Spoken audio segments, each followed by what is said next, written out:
Olá pessoal, tudo bem? Hoje nós vamos resolver a questão 11 do exame de suficiência do CFC de março de 2013, né? O primeiro exame de 2013.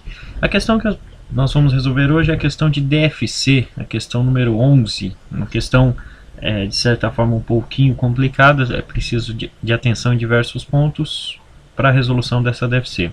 Então ele comenta o seguinte: uma sociedade empresária apresentou os seguintes dados para a elaboração da demonstração dos fluxos de caixa.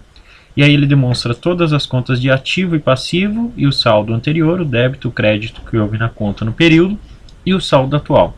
Ele não trouxe contas de resultado, mas com essas contas patrimoniais é possível que a gente tente elaborar o balanço a partir de algumas percepções que nós vamos tendo do exercício. Alguns dados adicionais que ele coloca: a variação em contas a receber decorreu de vendas a prazo e recebimentos, ou seja, toda essa variação ocorrida aqui nessa conta a receber, tanto a entrada dos 340 mil quanto o crédito dos 280, decorre de vendas e recebimentos, ou seja, não houve baixa por provisão, não houve baixa por não recebimento e assim por diante.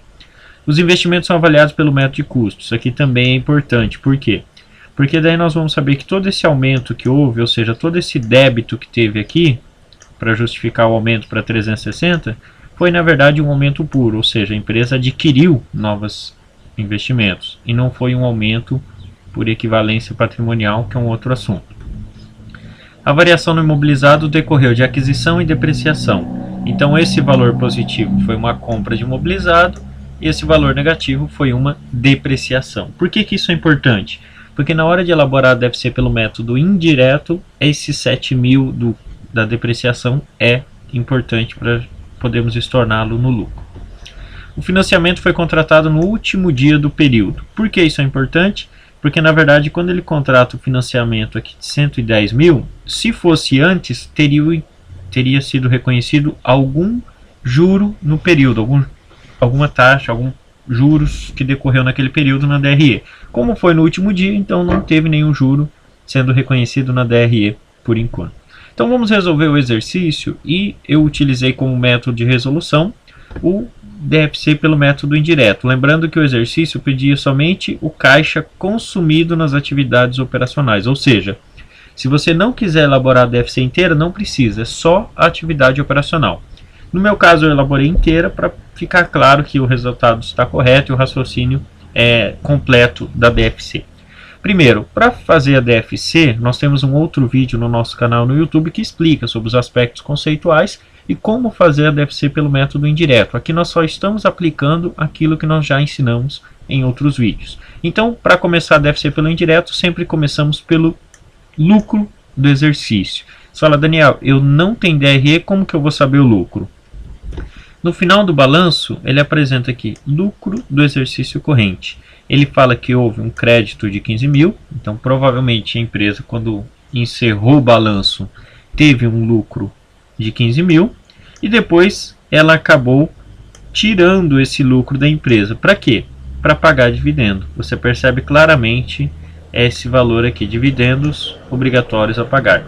Então a empresa teve um lucro de 15 mil, lembrando que quando você faz lá a apuração do resultado do exercício, você debita a apuração do resultado do exercício e acredita lucros acumulados no patrimônio líquido, que é essa continha de lucro do exercício corrente.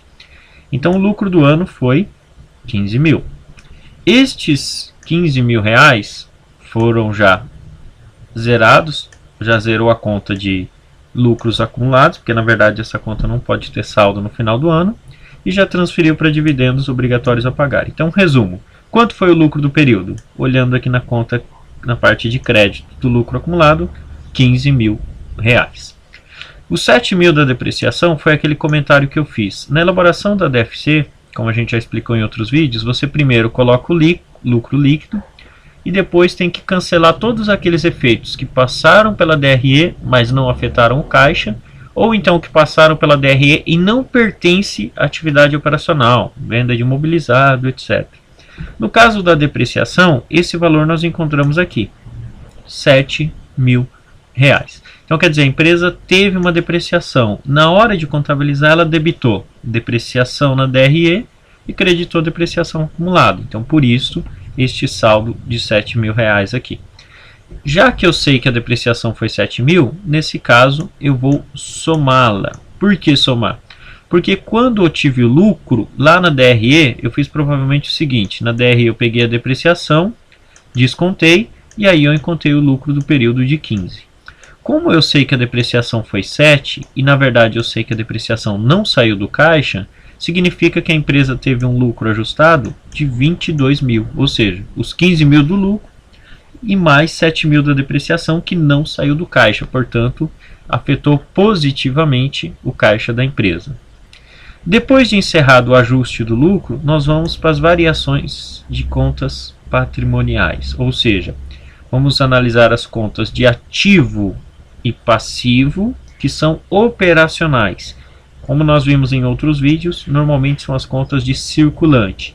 Então, contas a receber é uma conta operacional, afinal está ligado com a atividade da empresa, venda para clientes. Estoque é uma conta operacional, afinal é o principal da empresa. Investimento imobilizado não são contas de ativo não circulante e normalmente ficam na atividade de investimento. Passando para o passivo, fornecedores é operacional e contas a pagar aqui também. Dividendos a pagar não, porque é uma conta de financiamento. Financiamentos também atividade de financiamento, capital social idem, o restante aqui são atividades de financiamento. Bom, agora que eu já encontrei as 4 continhas operacionais, eu vou analisar a variação delas. Então, o contas a receber era de 30 e agora é de 90, ou seja, houve um aumento de 60 no contas a receber. O estoque era 20 e agora passou para 40, ou seja, houve um aumento de 20. Ambas as contas do ativo aumentaram. Lembrando da regrinha básica, toda vez que uma conta de ativo aumenta, para o caixa isso é ruim. Por quê? Era, por exemplo, o estoque de 20 passou para 40, então tinha 20 mil que poderia ter ficado no caixa, mas agora está parado no estoque do período. E toda vez que uma conta de ativo ela diminui, para o caixa vai ser bom. Por quê? De repente eu diminui o meu nível de estocagem, sobrou mais dinheiro no caixa. Como as nossas duas contas, contas a receber e estoque, ambas aumentaram, então o efeito na DFC vai ser negativo. Então, passando lá, efeito do contas a receber, menos 60, e do estoque, menos 20. Para o passivo fornecedores era de 40 e passou para 35, ou seja, houve uma redução de 5 no passivo. O contas a pagar era de 10 e passou para 8. Também houve uma redução de 2. O passivo ele tem uma regra invertida em relação ao ativo. No passivo, toda vez que um passivo aumenta, para o caixa é bom. Por quê? Porque é sinal que eu financiei mais as vendas com o fornecedor e não precisei dispor de caixa agora. E toda vez que um passivo diminui, para o caixa é ruim. Por quê? É sinal que eu poderia ter mantido o mesmo nível de endividamento com o fornecedor, com os meus fornecedores, mas eu acabei pagando mais à vista ou com prazo menor, o que prejudica o meu caixa.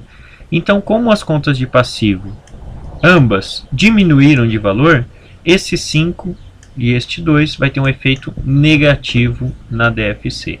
Então, lembrando a regrinha básica, toda vez que uma conta de ativo aumentar, para a DFC é negativo. E toda vez que uma conta de passivo aumentar, para a DFC é positivo. Então vejam que as regras são invertidas. Ativo aumentou, negativo na DFC. Passivo aumentou, positivo na DFC. Com essas operações e fazendo a soma do lucro ajustado aqui até o final, nós chegaríamos no caixa operacional de R$65 mil, respondendo, portanto, a sua questão do exame de suficiência. O restante da DFC eu vou comentar brevemente como foi elaborado, mas o objetivo da questão era encontrar os 65 mil. Bom, compra de imobilizado. Como que eu descobri que a empresa comprou 35 mil de imobilizado?